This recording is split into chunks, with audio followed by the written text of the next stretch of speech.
What's good? Much love and respect to the Good Energy people. Much love. You have tuned into D.A.P once again, D.A.P. Appreciate you. Please like, share the page. Much love. A lot of things going on in the world. And unfortunately, the situation just happened recently. And just not about this particular situation, but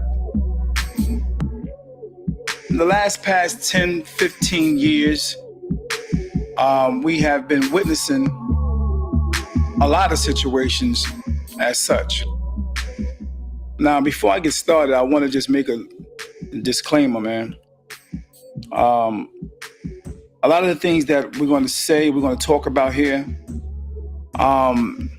it's basically just a discussion. You know what I mean? It's a discussion.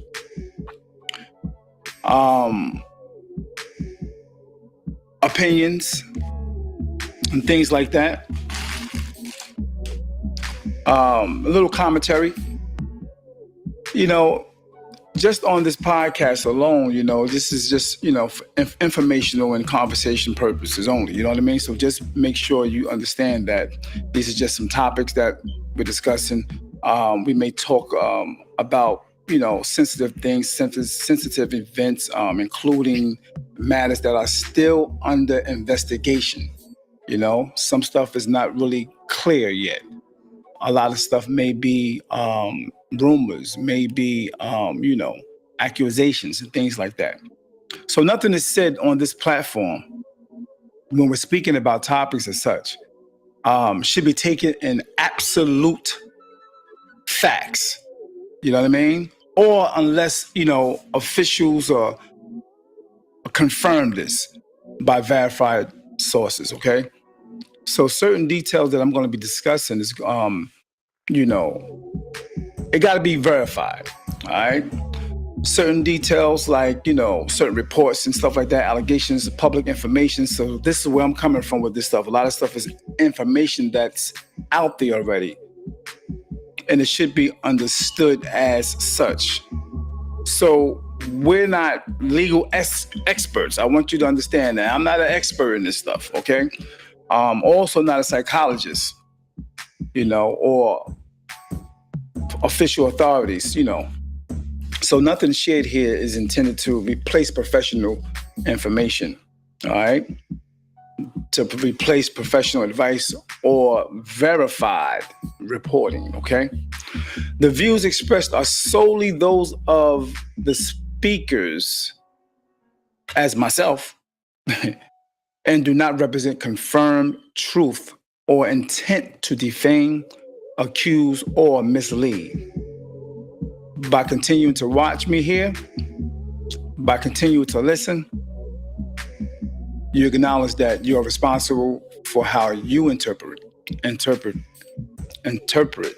the information that's being shared. I just want you to understand that, okay? I don't want nobody to say things like, oh, he said.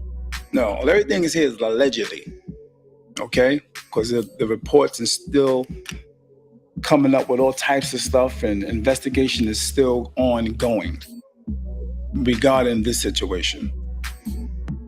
Now, the thing about this, the thing that I was talking about as far as 10 years that it's been happening, 10, 15 years, we've been seeing a lot of people, or men in particular, crashing out real bad. You know, I've made a few topics dealing with men breaking differently, you know? And it's true, men do definitely break differently, you know what I mean? And we have to really look at that and see why, and see where are the signs to show somebody is breaking. I just want to share this with you, this information as far as what the news is talking about, what I've been seeing today. You may have seen it as well. And yeah, it's just a unfortunate situation And like I said, this is not just dealing with this particular topic or event that happened recently. We're talking about in all cases, in all situations through the past few years. Yeah, because this goes on a lot. So here's a situation that I've just heard today, and it was like really shocking, sad situation at that. How y'all doing? Much love and respect to each and every last one of you. And I just want to say, shout out to the family, man. The heart goes out to the family in this And situation. thank you all so much, and keep this family lifted up. Councilwoman Taylor.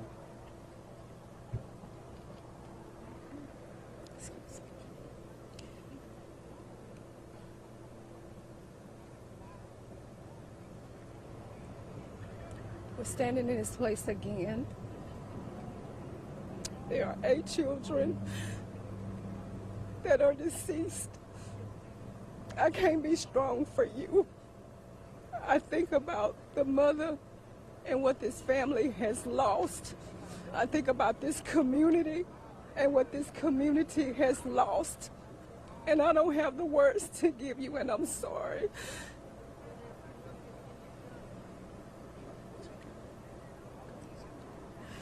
I don't know what people think in the crevices of their mind to want to harm another human being, let alone that of children who have their whole life ahead of them. From what I've learned about this incident is that it's domestic in nature. That makes it even more horrific for all the fighting that we do as it relates to this. And maybe you can stand strong with this, but I can't without shedding tears of traumatic pain. I pain and I grieve for this family. I grieve for the lives that are lost, and I'm asking you to please utilize every resource that the sheriff has brought forth now when you know that these situations occur. We cannot be and make this a joke. This is not a freaking joke. This is real, and this is the result when someone snaps. So I'm gonna ask the community, along with prayer, with every mental health consultant, counselor that is out here, this family and this community needs you. I need you. Because how do we get through this? How do we get to the next level? It is real, and this is raw, and these are the tragedies when there are domestic violence or domestic disturbances in our community. Yeah. So yeah, people are hurting, and like I said, for the past 10 to 15 years, this has been happening countless times. This has been happening a lot. This is nothing new, and what's going on for some reason we don't know. As far as we don't know if the stress level, we don't know what it is, but I think psychologists are speaking on things like this. I've heard a few people speak on this, and at their standpoint, they're talking about, we often see it like this is severe emotional dysregulation, or a mental health crisis where impulse control is completely impaired under extreme stress. Now that's a heavy statement. Um, compulsive, impulsive control. Crisis where impulsive control is completely impaired under extreme stress. That's a heavy situation. So when I broke down some of the things that, I spoke about in a few podcasts I gave, men break differently. This is what I was talking about. This is more of the extreme of what I was talking about, of men breaking differently. And this is definitely one of them different situations. And like I said, there were many. There were many. How do we acknowledge or pick up on signs when someone is going through something so heavy, and they can be a person who is what they call a quiet provider, someone who is a quiet provider. They don't really show too many signs of ill situations, and then out of nowhere, people are surprised when certain results or certain circumstances and consequences, certain people get hurt, and they're surprised. How do you pick up when a man is about to break or crash out? How can you pick that up? Yeah, that's a really heavy situation. Were there signs prior to? Were there signs of the buildup of anger or issues within? Were there signs? Did you see those signs? Now, what really be going on in the man's mind when he feel like everything is coming down on him, when he feel like everything that he built, as far as his family, as far as his relationship, is basically falling apart? So it's almost like he losing control. He lost control. And he has no control left. So when a relationship is clearly, what if the relationship is clearly over? Why do some men accept? They accept it and they move on. And some men can't accept it and can't move on. Not saying this is the case, but I'm talking about certain cases that may have happened 10, 15 years within, like the last 10 to 15 years. A lot of this stuff been going on where he feel like he's falling apart when the relationship is over. All right. So why do others crash out? Why do some really get to the point where they crash out and they break differently?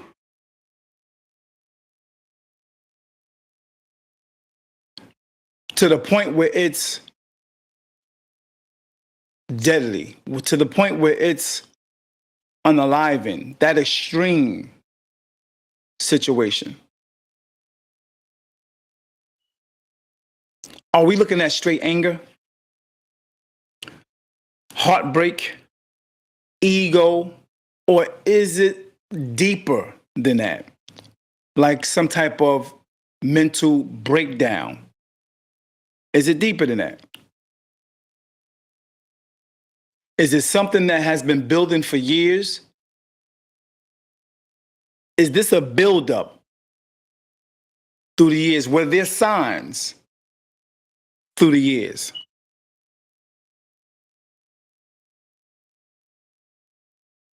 How much of this comes from someone or a man trying to hold the family together? How much of that is coming from that? How much of these results come from the man actually trying to hold the family together? Some of the things we don't really talk about. Yeah. What if he feel, or these men in the particular in the past that has gone through these situations, what if he feel like he got nothing left? Or do they feel like he has nothing left? Now, once again, before I go on, I want to make sure that you guys know I'm not a psychologist. I'm not a therapist. None of that. You know what I mean? So this is for discussion purposes only. The views are here. I'm like I said, I'm not a licensed psychologist or nothing. Nothing said here is should be interpreted as a diagnosis, instruction, or recommendation for how anyone should act in real situations. I just want that to be clear. So if somebody is experiencing any mental issues or anything like that, be sure to contact the local emergencies services immediately. Seek help. All right. How much of that is him trying to really hold it together when he's struggling and striving to be a provider, and it seems as though nothing is going his way and he's losing control? What are the early signs? I'm going to ask that one more time. And if you're listening, you can put that down if you know of situations where you felt and seen those signs. You can help people be aware of those signs. Put some of those down on the comment board if you can. And thank you again. I appreciate you guys for tuning in. Like the post, please share it. I appreciate it. It can help someone else. What are those signs?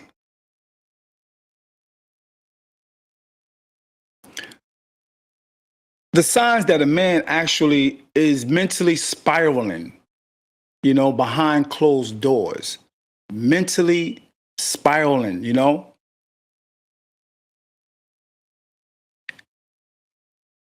but it's going down on the inside. Eventually, as time go on, it start happening and you start seeing it on the outside. What are those signs? Even if it's on the outside, he looked calm or normal. Sometimes, the person may look calm, normal, like everything is cool, quiet, introverted.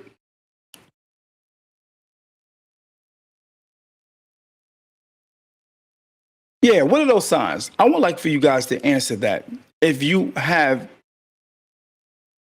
any experiences with situations like this. Yeah, what are the signs? Real talk.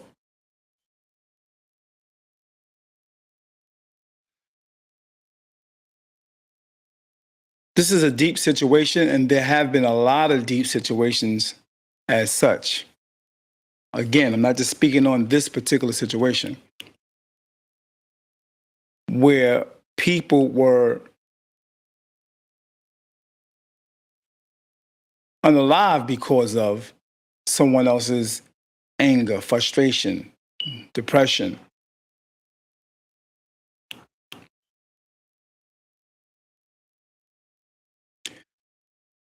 Another question. Do men know that or recognize that they're losing control emotionally? Do they understand that? Do they really recognize they are losing control emotionally? Or does it just hit real hard at the breaking point out of nowhere?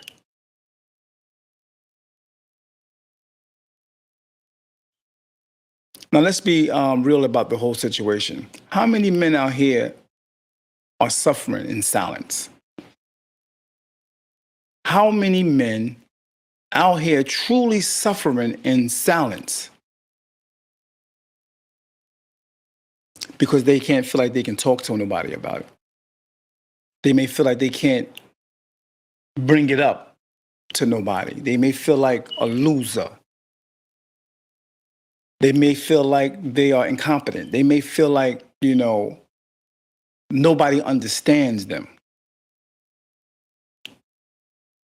They feel like they can't vent. They don't want to look weak.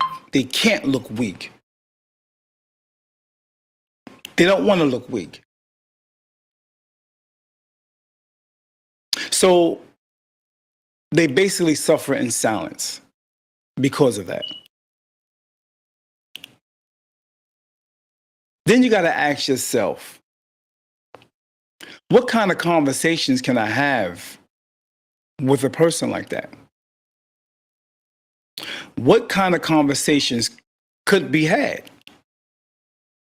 before things get to the point where they go so far? What kind of conversations? Peace and blessings.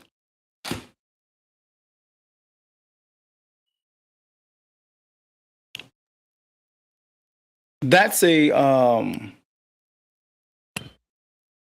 observation that most have to have and be aware of, because you have friends that you see and talk to every day, co-workers, family members that you talk to and see every day, people that you love. You have to know the signs.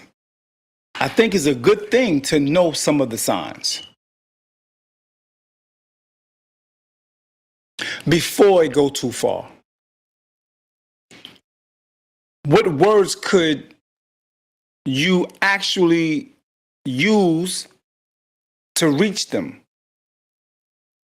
once you observe and see those signs? What are some of the words you can use to reach them?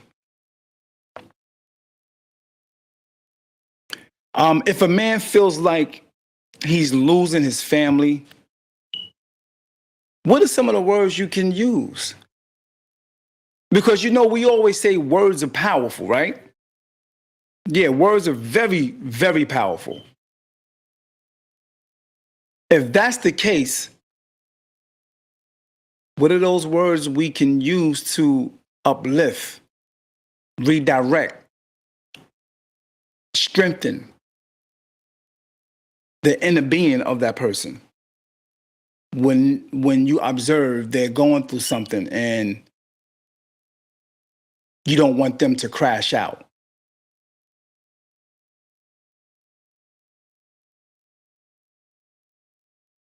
What are some of the healthy ways can be, he can process that pain without turning it to a destructive situation? Do we as a community tend to ignore situations like that? Far as the signs, when you actually see it, do we ignore it? Do we ignore the red flags?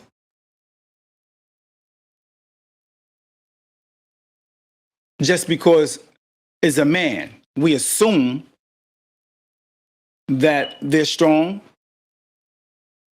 Why do we ignore those red flags? By saying things like, he'll be all right. He'll be all right. He just going through something right now. Versus what I mentioned earlier, what are some of the things you can say? Especially if you're around him. What are some of the things you can say to uplift the spirit, encourage a person who may be going through something like this? Yeah. Before it get destructive.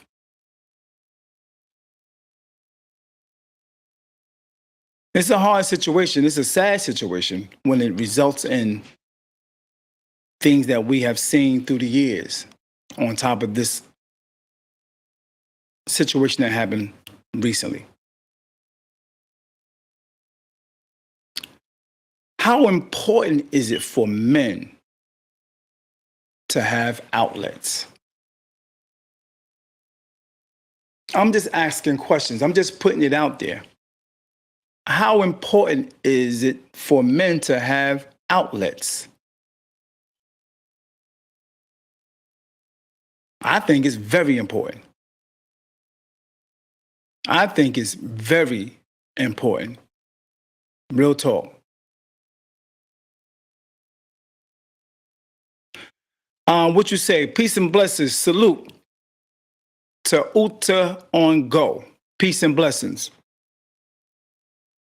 Nice to meet you as well. Thank you. I appreciate you.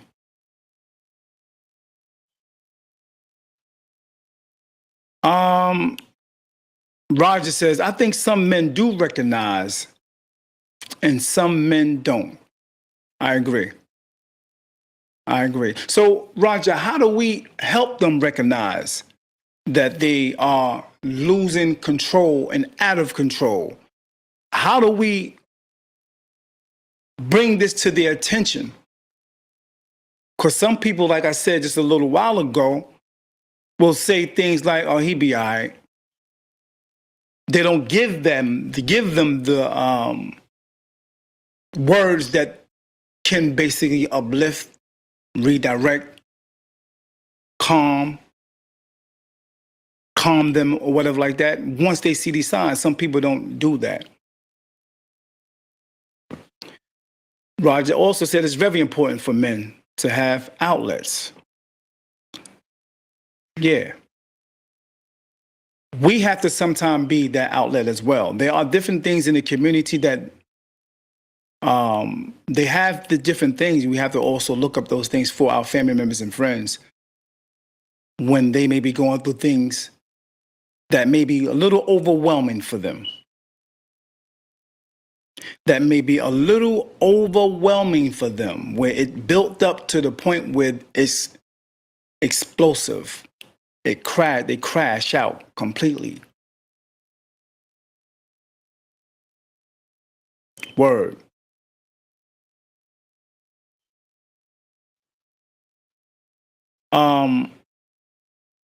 It's an unfortunate situation, man.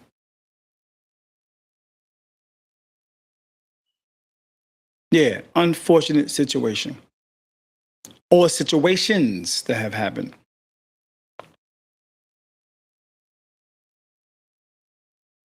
Yeah, how much does it come from? How much all of that come from trying to hold a family together? For a man to actually come to his breaking point. I know there's many other things that happen prior to situations as such. And there were red flags way before. It could be years. It could have been years. Now, there are situations where some men have 2 children, 1 child, taking care of a wife, 2 or 3 children. Then there's some that have 7, 8, 9 children. I just want to listen a little more to this situation to see what they have come up with. Let's listen a little more. As the chairman of our public safety committee is coming, Councilman Grayson Butcher, there was another situation that happened like this. I don't know whether it was morning or whether it was evening, but it happened at a brother by the name of Job. All his children were gathered, and a storm came, trouble came, and it killed all of them. And Job got to a point in his life that he says, though he slay me, yet will I trust him.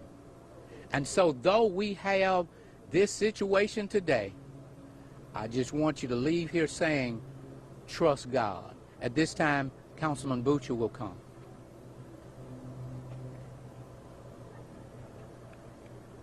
Thank you, Reverend Green. You know, I've struggled all morning since I woke up with how to address this, and I really don't have any prepared words. I will echo what Chairwoman Taylor said about domestic violence.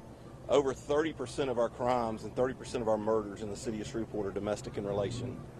Now that number has gone up. We've more than doubled our homicides in the city of Shreveport because of one act of domestic violence. We as a community, black, white, Republican, Democrat, need to stand together and fight for what is right. This is nothing but pure evil. We can have 100 new police cars. We can have a brand new, beautiful, multi-million-dollar police substation right up the road. But until we stop this violence, the cycle of violence, like I've said over and over again, we're going to still be standing here, and it's only going to get worse. Our children today are bombarded with horrible scenes like this, but better, I mean, more than that, they're also bombarded with video games that are violent, movies that are violent. You name it, they're seeing it. And That's a good point as well. He said it was pure evil. Pure evil.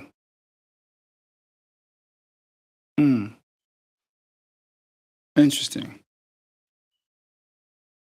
Um, I don't know. It's just been happening a lot. You know, my man mentioned something about Job. For I guess he's talking about the scripture and everything. Do men actually recognize it that they're breaking out of nowhere? Do they recognize it?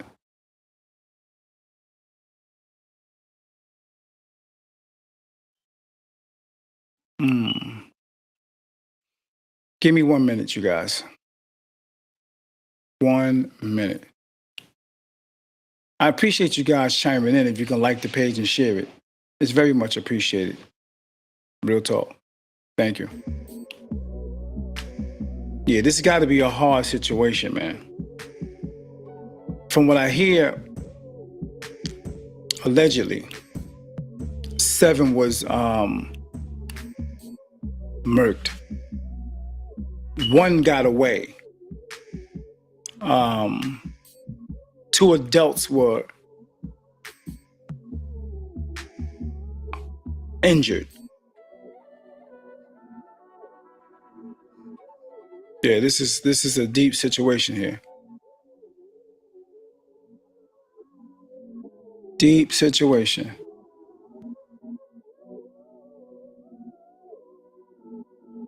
Yeah. Let's listen a little more.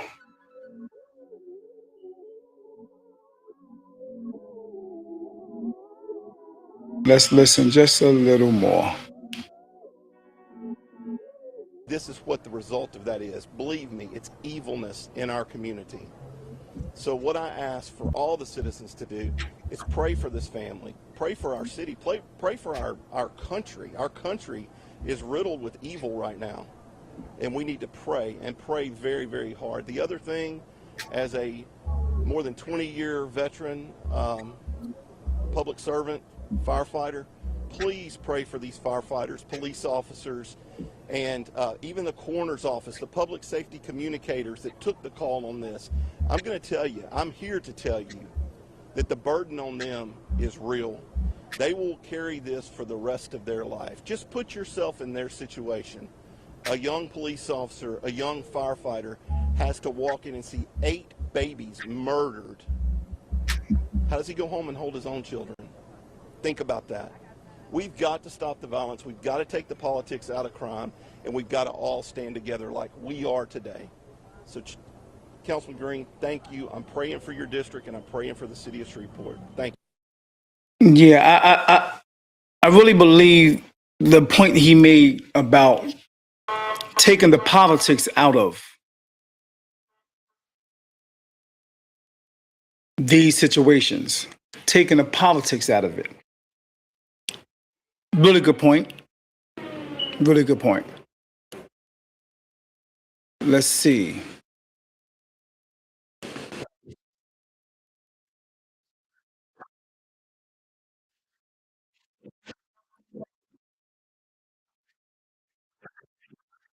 Evening, Arthur. The gunman is dead tonight, accused of killing 8 children and shooting 2 other people this morning in that attack in Louisiana. Now, the scene there in Shreveport spans across 2 homes in a neighborhood and at least 1 other location.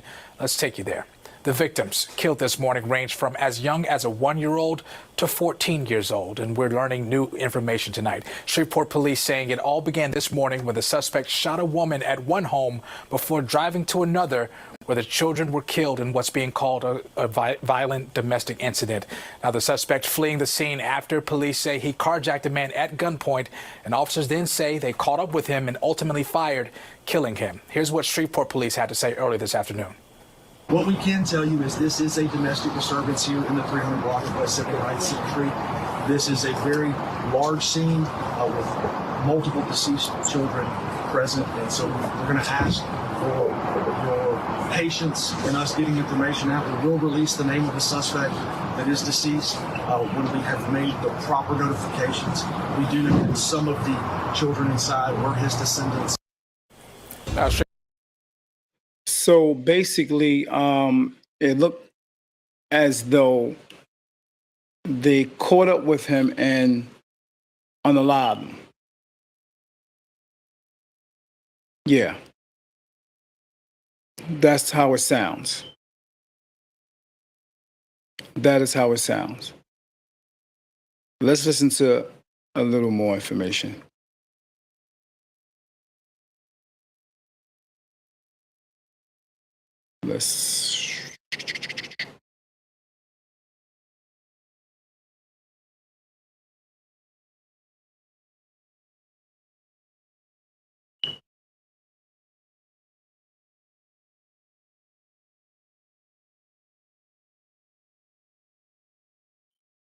Here we go.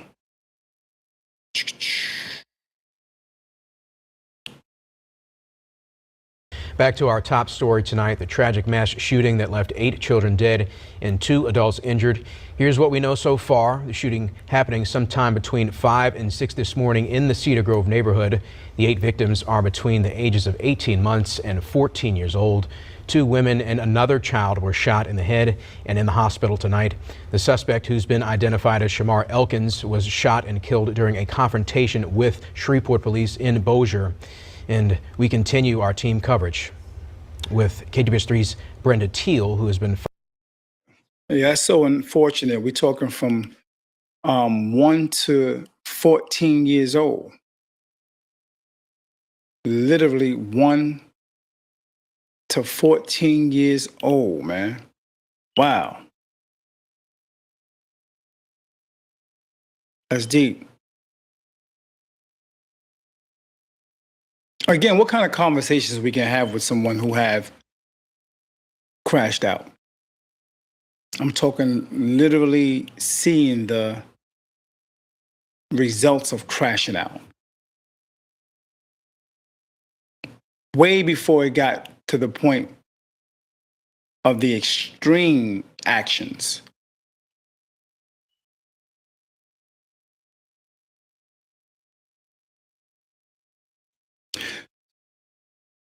Again, how important is the outlets? How important are friends? How important are mentors? How important is family?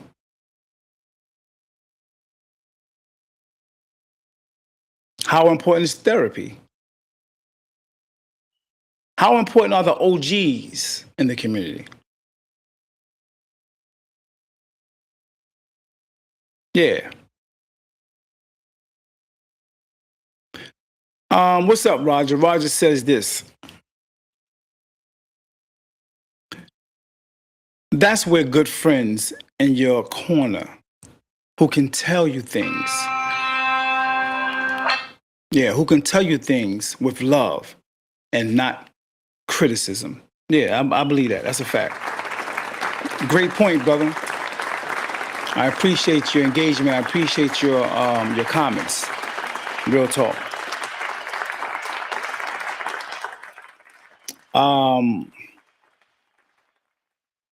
Was it really pure evil? I was thinking the same thing when he said that. pure evil. You don't know the man. You don't know anything. You don't know the situation. Of course, it was a negative outcome. But I thought the same thing when those words came across my ears. Was it pure evil? Or was it a horrible tragedy? Real talk, Roger. Definitely was a horrible tragedy. The outcome of it was definitely a horrible situation for all. Him, his children, his family, his own family, the wife, his family, and the entire community. Yeah. Real talk. What's up, Miss Stewart? Peace and blessings. She says poor relationship goals based on no exposure to how a healthy relationship works. Very good point, my sister. Thank you for chiming in. I appreciate you. If you can share the page, if you can like the page, I really appreciate that as well. Very good point, Miss Stewart. Yeah, definitely poor relationship goals based on not really seeing it as examples, of those really healthy relationships.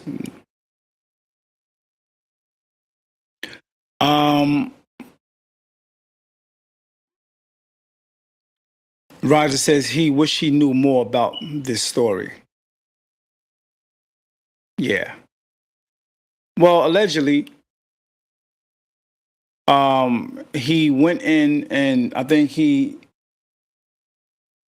did what he did to the wife and mother at one place. Allegedly went to another house and did what he did to the children at another place. And from what I understand, allegedly, I think some of the children were asleep or something like that. Now, these are some of the accusations that were put out. And it's still under investigation because it happened recently. It was not long ago. We're talking Saturday, I think. Yeah. And we're talking little kids, man. Yeah. Also, I seen that one got away. Was on a roof, ran out, got on a roof and stuff like that, and got away. So now it sounds like it wasn't all 8. It sounds like it was 7.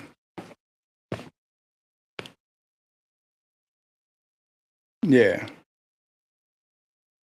Sound like it was 7. Peace and blessings, Michelle. Thank you for chiming in. Appreciate you. If you can like and share the page, I really appreciate that. Thank you. Thanks for engaging. This is a really different type of show today. It's like a sad situation, man, just to even think about the outcome on both parts, Yeah, definitely lives gone, sister. Yeah. Yeah, that's a question I'm asking too, Roger. What drove him to do that? Or anybody who have, within the last 10, 15 years, crashed out as such? That's what I was that's why I was asking questions a little while ago. What drove him to do these things? And one of the main things I came up with is the pressure of providing the overwhelming emotions, impulsive emotions that can't be controlled, not knowing how to regulate emotions, which in turns becomes something that's going on here. So I asked the question earlier, what really be going on in the man's mind when he feels like everything he built, his family, his relationship is falling apart and he got no control left? What if the relationship was over? Because I heard some of those little things that allegedly was going through the, grapevine as well. What if the relationship was over and he not knowing how to handle that, where some do and some don't, to the point where he crashes out and go to the extreme because the impulsive emotions can't handle certain types of pressure or downfalls or failures. So that's the only thing I can really come up with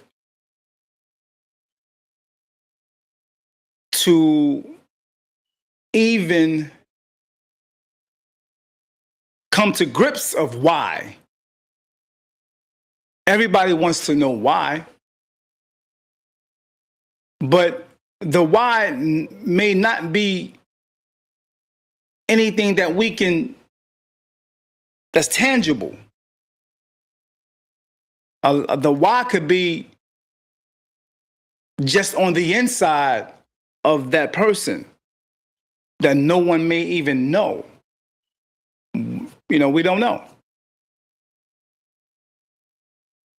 But I definitely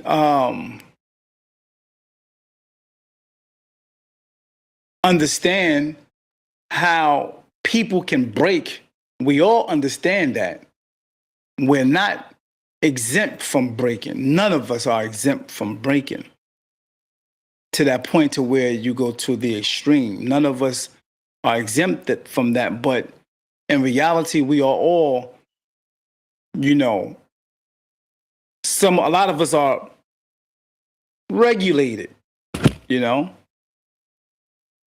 whether it's you're dealing with your way of life, your religion, your to help stable you through situations like this. But family, friends, mentors, and things like that is a great help for someone who may be losing it. Yeah. Definitely may be a great help for someone who is losing it.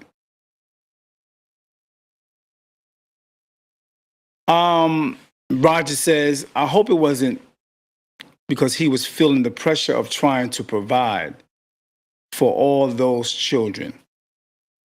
Well, I think that there had to be some type of pressure dealing with that alone.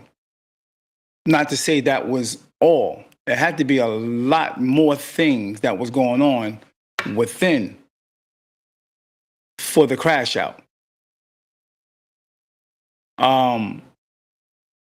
Unfortunately, these things happen and they continue to happen. My thing is,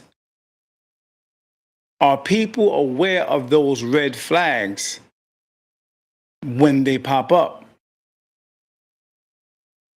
I think we have to be a little more educated on certain things when you see people do or say certain things. Sometimes people don't want to get involved. Yeah, sometimes people don't want to get involved because they feel like, some people feel like, I don't want to offend the brother, I don't want to offend him, or, I don't want him to come at me. But then when something like this happens, now it become, oh man, I wish I had a chance to talk to the brother. I wish I had a chance to talk to the sister. It becomes, man, maybe I could have said something to her to give her some insight on how to deal with a situation when it comes up, when he's at a line. I wish I could have talked to the brother because he may be out of control, out of line, built up anger, built up frustration. I wish I was able to talk to him, because now look. But at that time, it's too late. When you actually see the signs, that's the time to say something.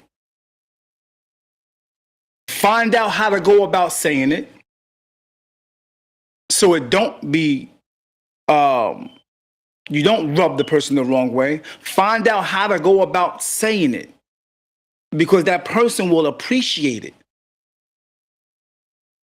at that particular time. Because by you putting those words in his ears or her ears, because women are crashing out too, but we're speaking about men. When you put those words in his or her ears, for some reason that will help, in a sense, at least for a little while, help regulate the emotions. Because as we say, in the beginning was the Word, and that's Word is born. And the Word at that moment becomes flesh. It takes in those words and kind of balance that feeling of what he or her was dealing with at the time, at least for a while. Help it get back to the default settings. Because sometimes the overwhelming pressure of life tend to click a circuit breaker in the brain. Just like a circuit breaker. Click and it snaps. How you know how people say people snap? Yeah.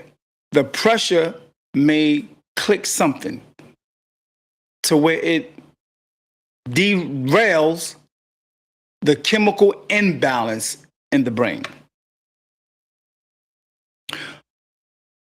Ola, peace and blessings. Thank you for chiming in, brother. I appreciate you.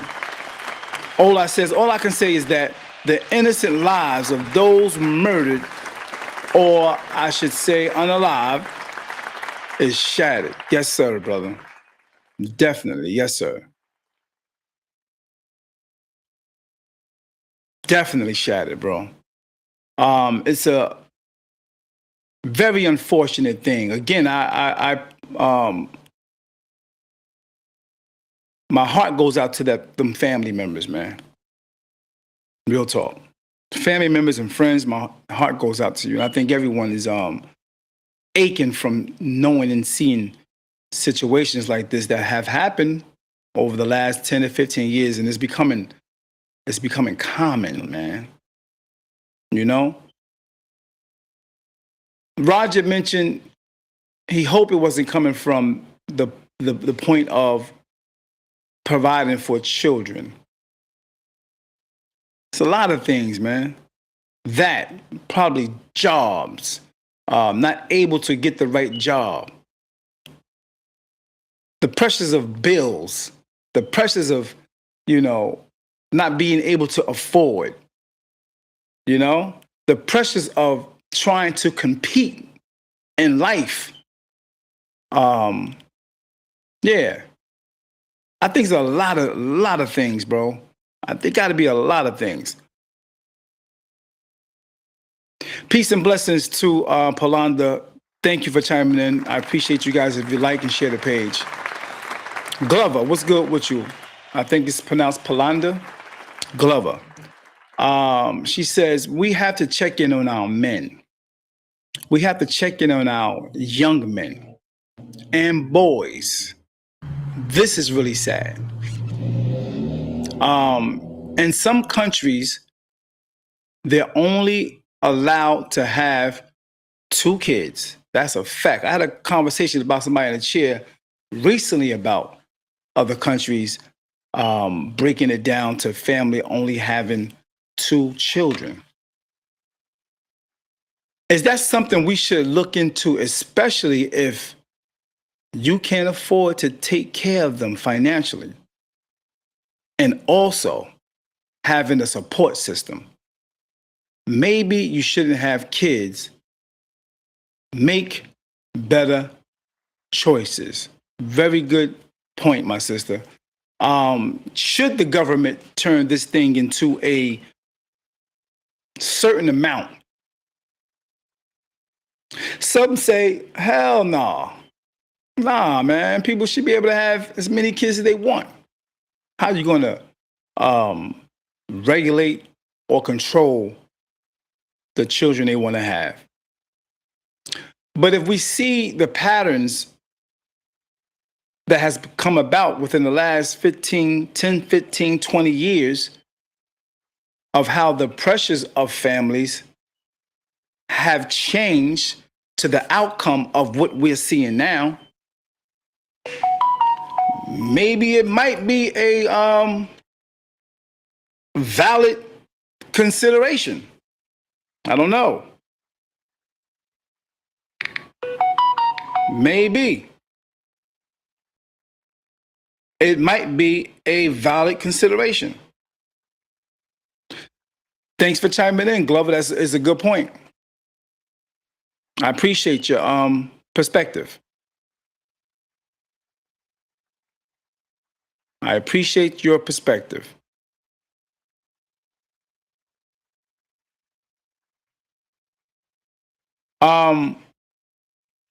Let's listen a little more for those who don't know about the situation, maybe don't watch the news, don't hear anything, don't watch any of the social media posts regarding situations like this. But yeah, we got to keep up on situations like this. That's why they say study what happens afar, because soon it will be at your front door. Following developments all day in the neighborhood where these 8 children were killed this morning. Good evening, Brenda. There's been a lot of community reaction to this tragedy, with local officials calling it one of the worst they've ever seen. What are you hearing from the scene? Oh, yeah, absolutely. I've heard that. I've been here for several hours now. And so what I can tell you is that I have spoken with Dottie Bell, Caddo School Board member, also Mary Trammell, and they did confirm that the 6 of the children attended Linwood Charter School. The other 2 attended Summer Grove. And they are planning to send counselors to both of those schools tomorrow to give support to any child who might be grieving because of the loss of their friend. I also talked to a neighbor here who said this time yesterday, those kids were playing in the yard and the father was sitting on the steps and they waved to one another. Earlier today, just about, maybe 30 minutes ago, Councilman Tabitha Taylor and Green walked over and joined the family. The family's still there right now. A little bit earlier, they did put flowers down. They gathered in prayer, and so many tears happening right here. And families are beginning to return to their homes. I did speak to one neighbor earlier. I believe it was her Ring camera that caught the suspect walking and leaving the scene. She also says that one of the children did get out of that house. You might have heard Riley talk about that a little bit earlier. Well, here's Liza's words as she described what she heard. And that was that baby. That baby. That baby laying there on the roof of that home. He was trying to get away. I don't know. I'm just imagining how, but I can't do my mind to make me wish that if he could have made it to me or this, that. I can't do that, you know. But I know they're all in a better place, but for you to do that, that is the lowest thing that I can imagine a person to do.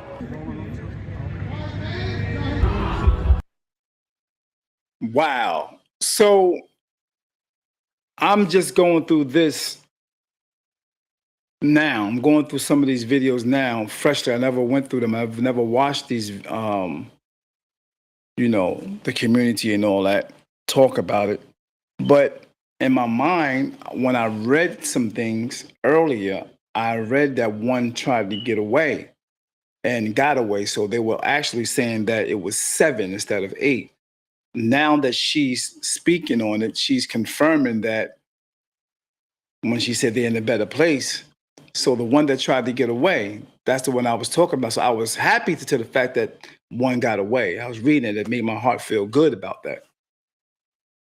But the way she's talking that he didn't make it, I don't know. I'm not allegedly. I don't know. But this is how it sounds coming from her. Yeah, to actually try to get away to go on the roof. Can't say enough about the importance of domestic violence awareness. There is a domestic violence awareness month, and the Cattle Parish has done quite a bit. They have a center now, a counseling center now that you can go to. Tomorrow at 11 o'clock, there will be a news conference at City Council. They'll very likely talk more about that, but we have heard from our chief of police and SPD many times that it's the domestic violence that is rising at an alarming rate in our community. Yeah, that's real. I had a conversation with a brother in the chair once. We were talking about how some men are triggered when it comes to certain words from the person they love. Don't know how to regulate their mind when those words come out the person's mouth that they love. Don't know how to come down. And the brothers who are on that, the brothers who are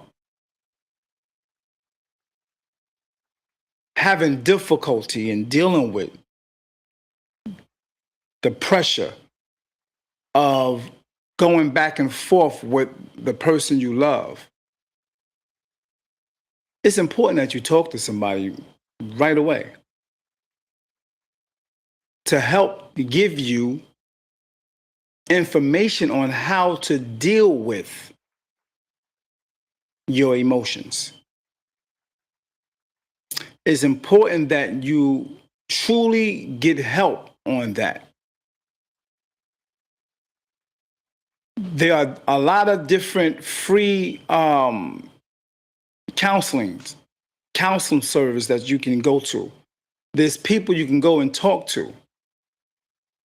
There's friends, family members that you have to go talk to when you start feeling this anger, when you start feeling this uncontrolled anger.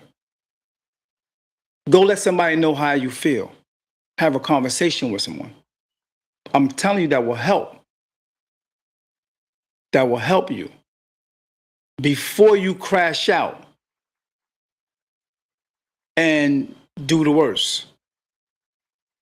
Before you crash out and make people's lives so miserable.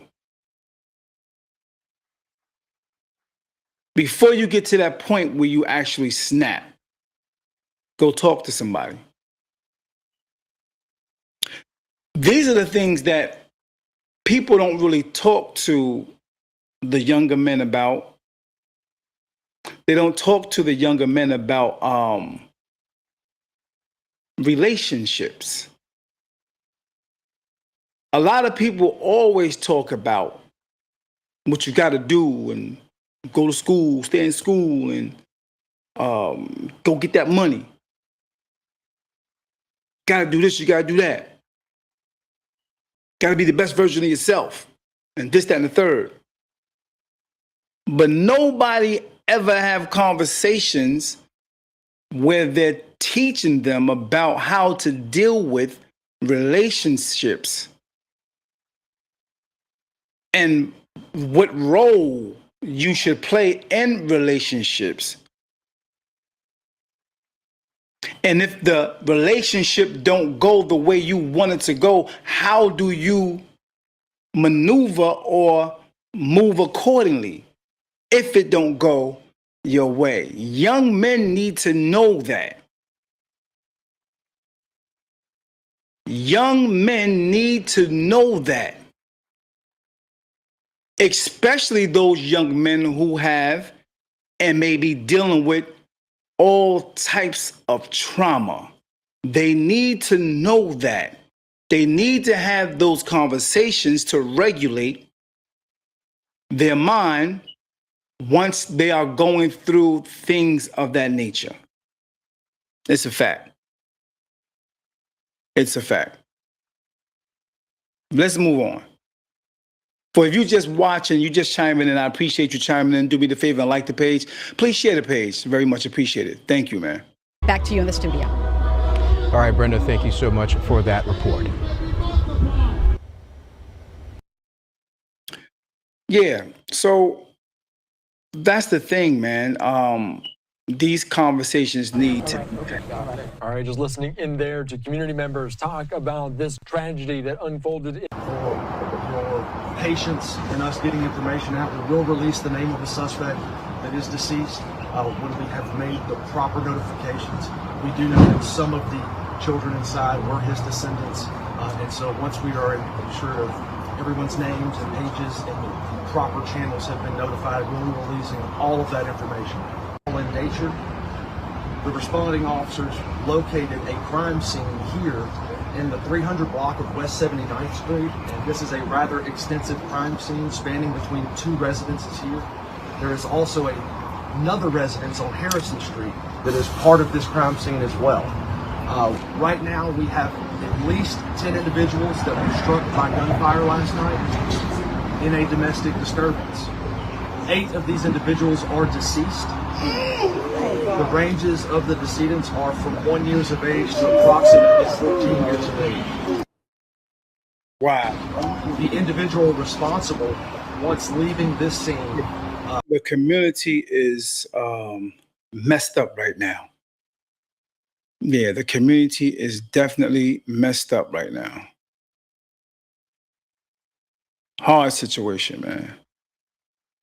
I want to put this up here from the New York Post, as they have identified to report gunmen who murdered 8 kids as Army veteran Shamar Elkins, who shared a post of daughter just hours before this incident early Sunday morning. And these are some of the images on the ground there. As you can see, a makeshift memorial, flowers in place outside of this home.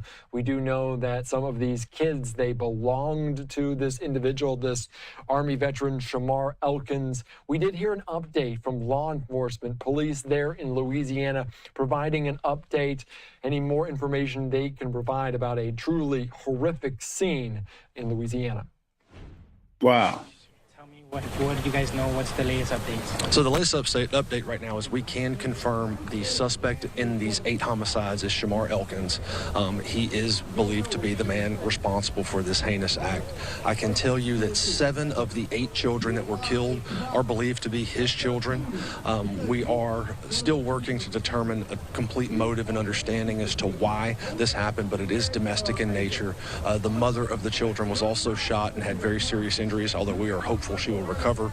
There's another female that was in this residence that has life-threatening injuries. And from what I'm hearing, it was, I don't know, allegedly the mother and the wife who actually survived. Yeah, this is tragic, man. Back to the barbershop conversation. We talked about how one should know how to regulate their emotion when stuff come at them, as far as arguments, as far as not being, how can I say it? May not be able to provide in the way that the mother or the woman may want you to, how to handle conflict, conflict resolutions, you know what I mean? Knowing how to take in information that or words towards you that might not be ideal, might not be pleasing, might be very negative. You need to know how to handle those words and anger coming towards you. Some don't. How come some do and some don't? That has a lot to do with what's going on here. I spoke about red flags. Red signs of knowing when somebody is on their way to crashing out. It could be a buildup. What are those signs? So to the young ladies, and we're not putting nothing on the women. We're not saying it's your fault. We're not saying the reason why this happened is because of you. No, it's a teamwork. Men can get into young cats' ears or other men's ears and give them information on why we see you crashing out. You need to do this, bro. You need to calm down, man. You need to do this, giving them some wisdom, giving them some knowledge, having a conversation, going for a ride with them, going to sit down and have something to eat and just break bread with them and show them and give them this information of what they see about them and how the change is happening. And that's a good thing. Women have to also give this information to other women, younger women who they see how they may talk and conversate, or not conversate, but argue and get wild out, because women fight with words.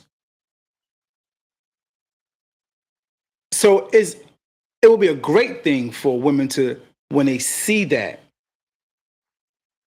may have a big argument outside in front of everybody, and she going in on him. That's a fight with words. He's losing, and he's losing it, and he's breaking. It would be a great thing to have conversations with women to knowing how to not continue on when they see the anger or the breaking point in that man or that person they're dealing with. It will be a good thing for an elder woman to say, look, nope, that's not how you do that. Nope, change that word. Change them words. Nope, change that energy. Because you know your person, vice versa. Man know the woman he's dealing with, and the woman know the man she's dealing with. When you know the fight or the argument is not going nowhere, and then you see the energy coming up in the person, somebody got to be the one to stop it, to shut the words down, to change the words, even if you got to act. I'm going to say that again. Somebody got to be the one to actually stop it, meaning stop the words. Change the energy, change the words. Changing the energy helps change the words. As I said earlier, in the beginning was the word. Depending on the word determines the energy.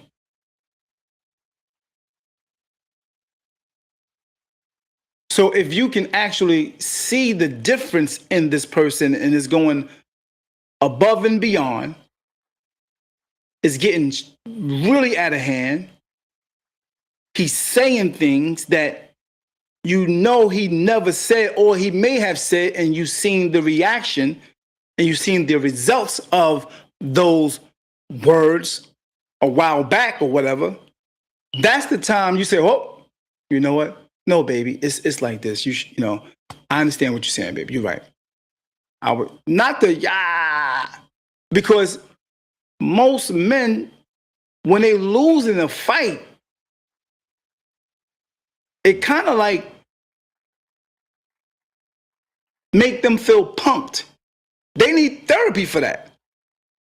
They need somebody to talk to for that. That's something mental going on to where it makes them feel a certain way, which now in turn want to make them brolic.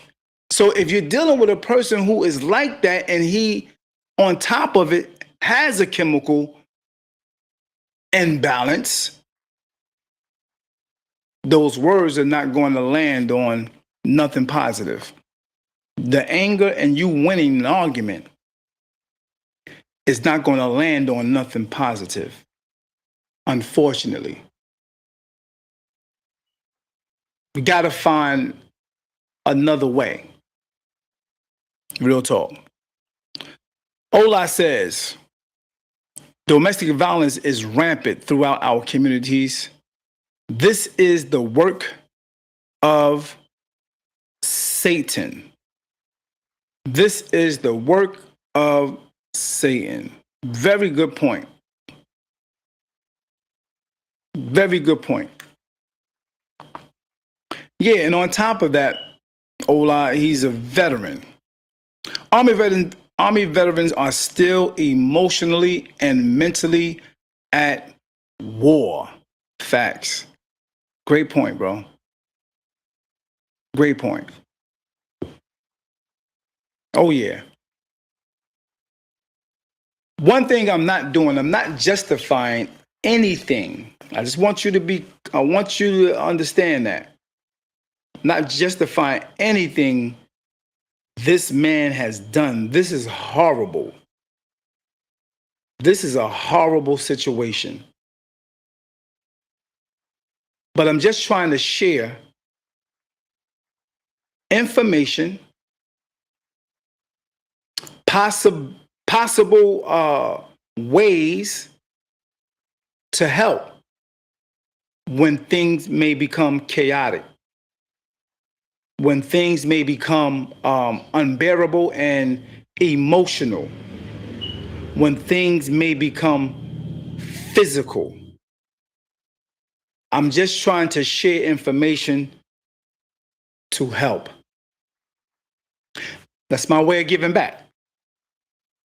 You know, this podcast is a way of giving back when I have these conversations. Yeah, what are the things one can say to a person who is overwhelmed and wilding out at that moment? Sometimes people say you can't say nothing to them. But I think that's not true.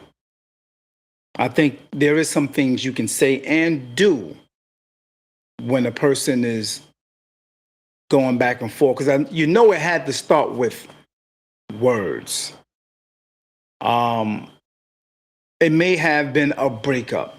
How do you get to a person when they are losing it to the point where they know they're breaking up? And they never felt this way before. They never felt a loss.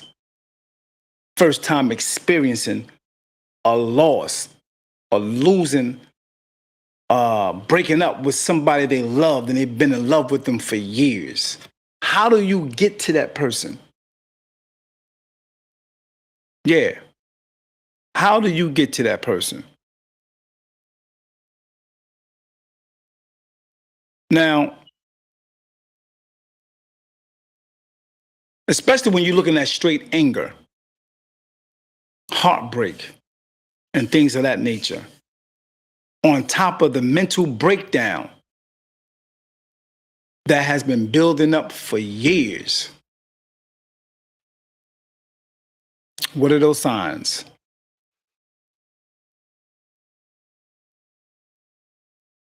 Once again, if a man feel like he's losing it, losing his family, what are the healthy ways he can process that pain? What are the healthy ways he can process that pain? I spoke to a few people in my lifetime in that chair. I'm telling you, that chair, oh man, I got to write a book on that chair, bro. I've mentioned things like go for jogs, run. I'm talking about not just jog, run. I'm talking about sprint hard to the point where you're sprinting so hard and you're thinking about all the things you've gone through and going through. As a man, the pressure, not being able to talk to no one because you are afraid to speak to someone about your issues, run.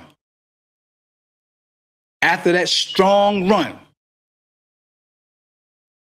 you're going to feel like you a little more relaxed, a little more balanced, regulated.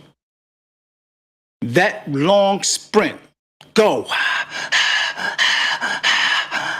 Stop, get your breath, go again, take control of your breath. Inhale and exhale with control, not to the point where you, no.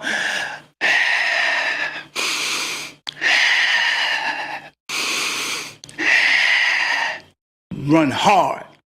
After you finish doing that about 2 or 3 times, you're going to feel like you smoked the blunt. Real talk. It's going to relax you.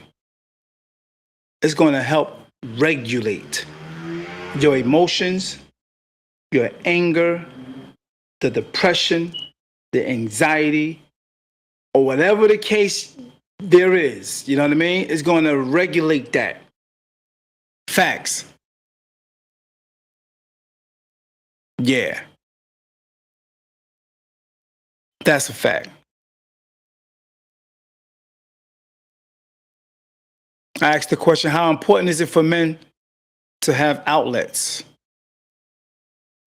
Friends, mentors, therapy, OGs, before that breaking point. One of those things is run, exercise. After you do that for a little while, go have a conversation, man, with somebody. Yeah. Instead of somebody saying, yo, man, you got to just get yourself together, man. You got to get over it. It's easier said than done. You know, saying things like, man up, bro. Yeah, don't be no weak, man. Don't man up. You acting weak, man. That's not something you can say or should say to someone at their breaking point. Or somebody that's kind of losing it. Bad choice of words, I think. When a man starts showing behavior patterns that's uncontrollable, or actually controlling behavior, jealous behavior, emotional, instability.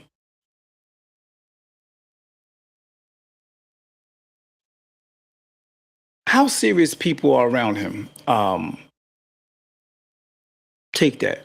How do people around him seriously take seeing that, knowing that this doesn't happen often, but when it do, you definitely see the outcome. The results is bad.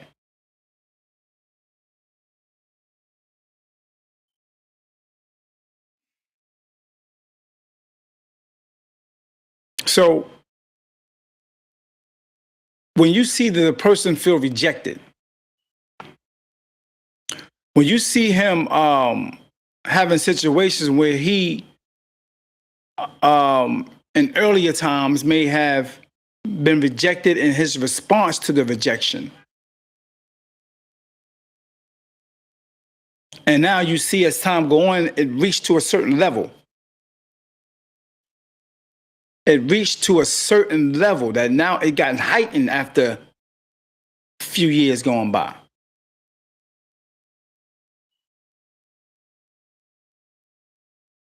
Now you got to say, what role do pride play in this situation? What role do ego play in this situation?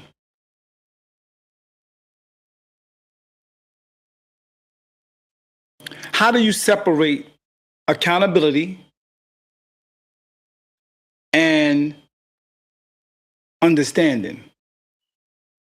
How do you separate that?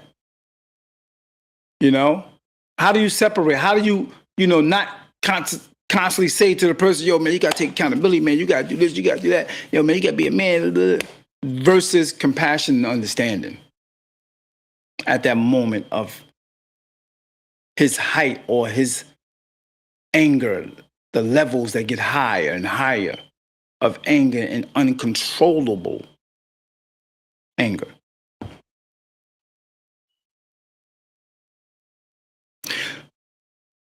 Most times, we don't know what's wrong. We don't say what's really wrong. Sometimes we don't know what's really wrong.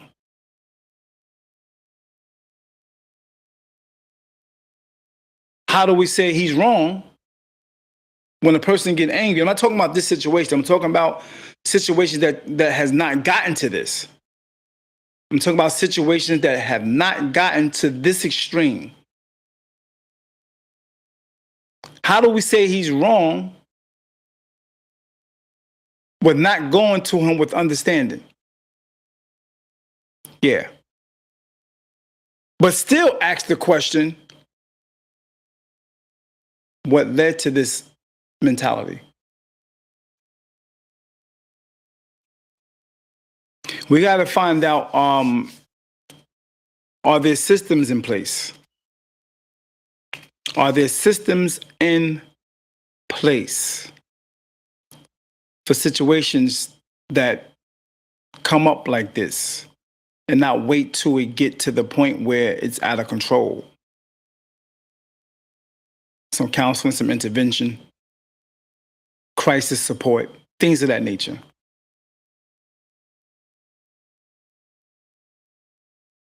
What should a woman do if she sees her partner mentally declining right in her face? What should she do? Sometimes there are women who don't want to talk about these situations that come up, that she's afraid to let people know that this man been wilding, bugging out, for real, for real. May have put hands on her countless times. I'm talking about hands. And not just the open hand, like really going in with the knuckles. Sometimes she might not want to mention that in fear of what people are going to think. What should she do? What steps can she take to protect herself and her children? Because there are situations out there where she can help and protect herself, and especially her children. There are a lot of places she can go. They will definitely take her in, and hopefully dude can get some help before it go too far. How do you teach a man that walking away is strength? Yeah, there's ways you can teach a man that walking away is strength without feeling weak, especially when emotions are high. especially when emotions are high. It's a powerful thing to walk away. How do you get him to see that? It's talking, conversating, communicating, bringing up scenarios, bringing up real scenarios. Like, if this happened, you should do this. If she say this, you should do this. If she say that, you should say nothing. If she say this, you should say, okay, whatever. If she do this, walk out the door. If she do this, go in the other room. If she follow you, you should do this. These things young men and some older men need in their arsenal of tools to use when the feelings and emotions is at an all-time high.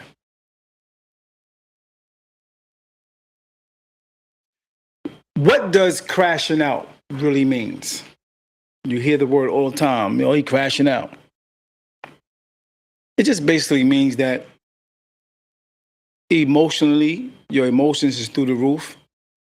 And sometimes emotions make you do things that you regret.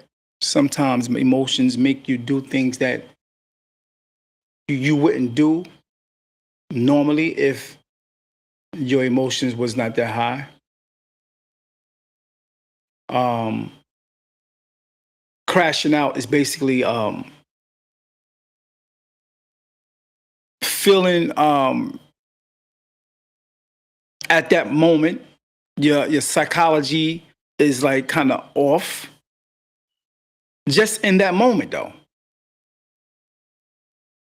Or it could be years of pressure, finally exploding. I've always used the analogy of a soda being shook up. A soda being shook up for a long period of time.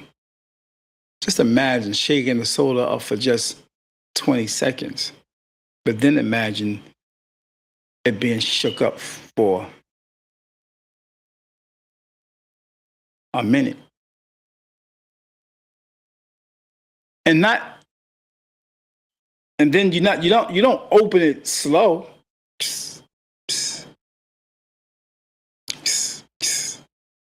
Those are the years of, you know what I mean?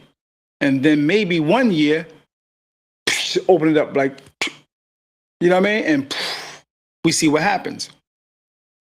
That's what that's all about. In that moment, it could be years of pressure just finally exploding to that point. Because unfortunately, we have to ask the question too, are today's men overwhelmed? Are today's men overwhelmed?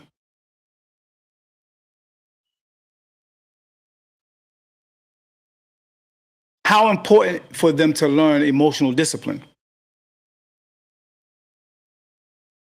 The same exact way they learn financial and physical discipline. Yeah. If a man feels like he's losing control, what are some of the things he can do? I'm talking real practical situations, real practical steps he can do, he can take at that actual moment to stop himself from making himself, from making a permanent mistake. At that moment, I gave you one. Work out. You ain't got the gym around you? Ain't no gym, you ain't, run. Run down the block, go to the park real quick and run. At that very moment, when the emotions is high and you there, bounce. Pick up the phone. Call somebody that you know got love for you and you respect. Call that elder man. Call that good friend of yours. Call your mom. Call your dad. Vent that out to them. Don't do it right there when you're in the situation. Don't do it right there while the person is there that you having this anger moment with. Get out the house. Run. Breathe. Then get on the phone. Because if you call the person while the person is there at that moment, it's only going to escalate. Because they're going to say something while you're on the phone, and you're going to say, no, it's this, that. And they're in the background, blah, blah, blah, blah, blah, blah. No, and before you know it, the phone on the floor. And you back at it again. You're not listening to nothing and nobody because your anger is up. Get out. Yeah. Do we need, these are just questions of Maxim, do we need more places or more safe spaces, I should say, specifically for men to talk without judgment, especially in communities where therapy isn't common? Yeah, where therapy is not common for men. So when there's situations where there's brothers getting together, having conversations, you should applaud that. And you should push men in that direction that don't normally have a father, big brothers, or friends that's giving it to them and keeping it real with them. You should push them towards those events, even if you don't have nothing to do with it. If you know of those events, push them towards those events. Yeah. Hey, Kathy, what's good with you? Thank you for chiming in. I appreciate you. We're discussing that situation that recently happened, and also other situations that happen as such. We're not just speaking about this situation. We're speaking about all of them that didn't even happen like this, but, you know, the end result wasn't this, but it got to high levels of anger and frustration, aggravation, and things like that for men. What you say, Kathy, focus on one's higher power, if they have one. Work on positive actions, facts, to elevate oneself and breathe. Man, that's so powerful. That little thing right there. I'm talking about the step that you can take at that very moment. I'm not talking about a whole process of trying to do things. I'm not talking about you got to wait to go to the church, and, you got to wait to go to the meditation, and you got to wait to go to, a therapy and all that stuff. I'm talking about at that very moment. Breathe. Deep inhale and exhale. Unfortunately, when we are at a low levels in life, we tend to sway in a negative direction because it's comfortable and easy. Yeah, it's like a habit of being comfortable when you go to the negative. I get it. Men internalize things differently than women, for sure. Oh, yeah. If you guys can do me a favor and go check out one of the podcasts I did, it's called Men Break Differently. I think I did 1 and 2. Men Break Differently on YouTube. Go to David Adam Podcast and do me the favor and press subscribe over there first. And check out that podcast. Men Break Differently. But you got to type in David Adams Podcast. And while you're here, please do me the favor and press follow here. Kathy also says, what is the role, where does the role split when we start with offering compassion and to encouraging a person to move up or move on or get up? Sometimes we can be overly compassionate, whereas the person who is hurting will use us as a band-aid till we have nothing left to give. I totally agree with you on that. I think each situation is different. I think the person will know when it's time to cut ties. I think a person that is being used as a band-aid will know to distance themselves, to disconnect when they are constantly being used as a band-aid and the blood continues to come through the band-aid, scrolling down their body consistently. At some point, you have to know when to throw your hands up after you did all you can do. And there's nothing more to do. You gotta, like they say, let God. Real talk. Because you can't keep bleeding yourself to the point where you lose yourself when you're trying to help someone see where they're going wrong at, but then they don't want to utilize the help. They're listening with their ears, but not their actions. So we can't fault no one who throw their hands up. Of course, people are going to judge you. Of course, people are going to judge the person that they were close to or that they're close to when they see the actions of this particular person that's wilding out, that's acting out. Sometimes people worry about how people look at them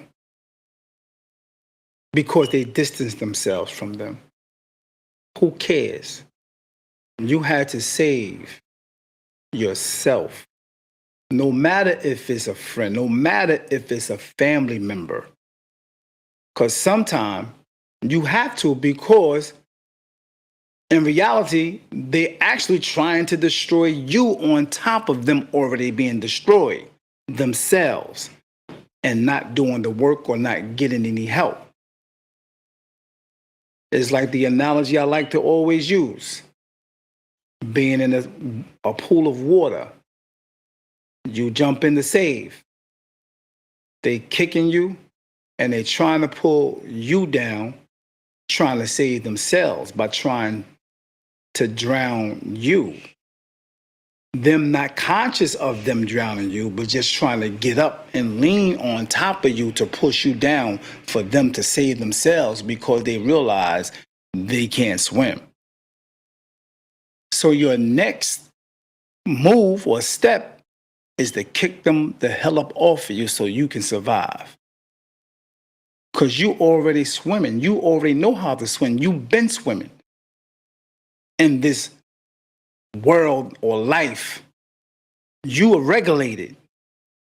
So if someone that is not regulated trying to drown you, you're kicking them up off you.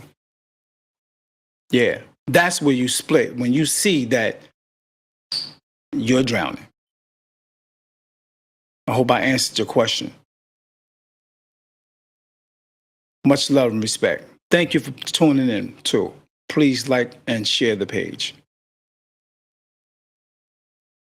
We are hopeful that she will pull through, and right now we are still working to come up with an exact motive as to what led to this. But we do, we really want to thank the neighboring agencies for their assistance in this case. And as far as the woman who was shot, both women who were shot, they were shot at a different location, correct? And they came here? Or? One was shot at a different location. We believe the other was here as well. And then she actually fled from this location to an adjacent house and called 911 from there.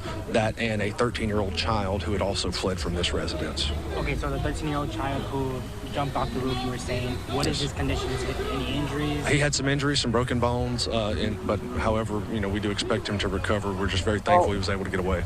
Okay, so I don't know how early this particular video was. Okay. And the two women. I don't know how early this was or late it was, but one person gave a scenario of the guy on the roof just laying there. And now she didn't say he didn't, was unalive, nothing like that. But it sounded like to me, I don't know, that she said, they're all in a better place now. So I don't know if she was including that person, but the way it sounds from this particular video, he's saying that other guy survived, the other young boy survived. They're expected to be okay as well.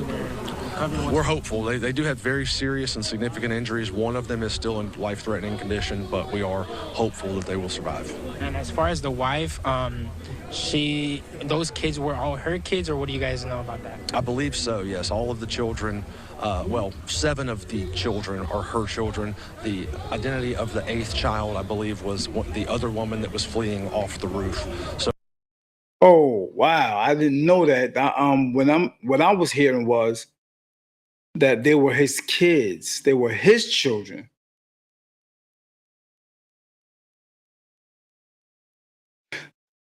I don't know. Maybe I'm getting it wrong. Maybe they just talking about, it's her children. Okay, cool. But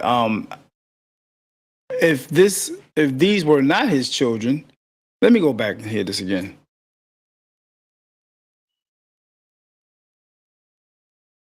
Let me hear this one more again. I believe was the other woman. 7 of the children, yes, all of the children, 7 of the children are her children. The identity of the 8th child, I believe, was the other woman that was fleeing off the roof. So we have multiple families that are affected. So we're doing the best we can. We'll come up with, when we can identify whose family members or what, we will do that. Yeah, so I don't know, now I'm confused, but hopefully we'll get all the gist of it, if it's his kids and her kids together, whatever the case may be. 7 out of the 8 were both the wife and the suspect's children, is that correct? That is my understanding at this time. Okay, gotcha. Would you happen to know what it Hear that one more time. That is my understanding at this time. Okay, gotcha. Would you happen to Or what, we will do that. So 7 out of the 8 were both the wife and the suspect's children, is that correct? That is my understanding at this time. Okay, gotcha. Would you happen to know what is the connection with the other house then? Did she live there, or why was she there? I don't know the specifics. I do believe that he was at that location and she had responded there. So I'm not really sure as to what led up to that, and that's what we're working to determine. And, when we have a clear picture of how everything is related, we will address that. And as far as him carjacking and going to Bossier City, where did that happen? So the carjacking occurred actually just down the road at West 79th and Linwood. At that time, he produced a rifle, and an individual whose car was taken, and then officers located that car very quickly and proceeded to chase it into Bossier Parish. Borderline, when it comes to killings, you don't want anyone to die, let alone kids. That's really rough. It's a sad day in Shreveport. What message do you have for people who live here, for the community? Well, this is a horrible act of violence, unlike anything we've ever seen in our city. This whole community is hurting, and as police officers, we want to do what we can to support our community. But our officers are hurting. The officers that responded to this scene, every one of them, including Chief Smith, we've never seen anything like this. This amount of evil violence that happened, and that's what it is, it's evil, is something that's disturbing, and it's going to take a long time for this community to recover. Just so we're going to have it, will be for today. Y'all immediately activated the peer unit? Yes. Well, so anytime that we have anything that's catastrophic like this, or something that's obviously going to have some elements that officers are going to have lasting effects on it. Anytime we have anything with dead children, we have a peer unit. They are trained in dealing with critical incidents like this. Now, we activated our peer unit, but just truthfully speaking, they've never seen anything like this. And if you look across our country, there's not many places that have. So they're doing the best they can. But first and foremost, we have an investigation to do. We had a scene to secure. We had individuals that needed these victims. We have to do right by them and justify what happened here, and try to come up with some answers for our community and for those victims and for those families. So first and foremost is we have a job to do, and we'll take care of ourselves when we have the opportunity. Yeah. So, how do we protect the kids in these situations? What signs should family members do, or look for, I should say? What signs family members, neighbors should look for when something like this isn't right? When they see something is not right, what should they do? Are we doing enough as a culture?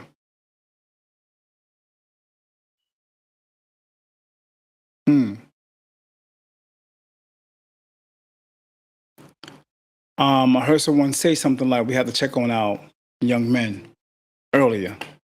We have to check on our young men, or men also. Have to check on the men.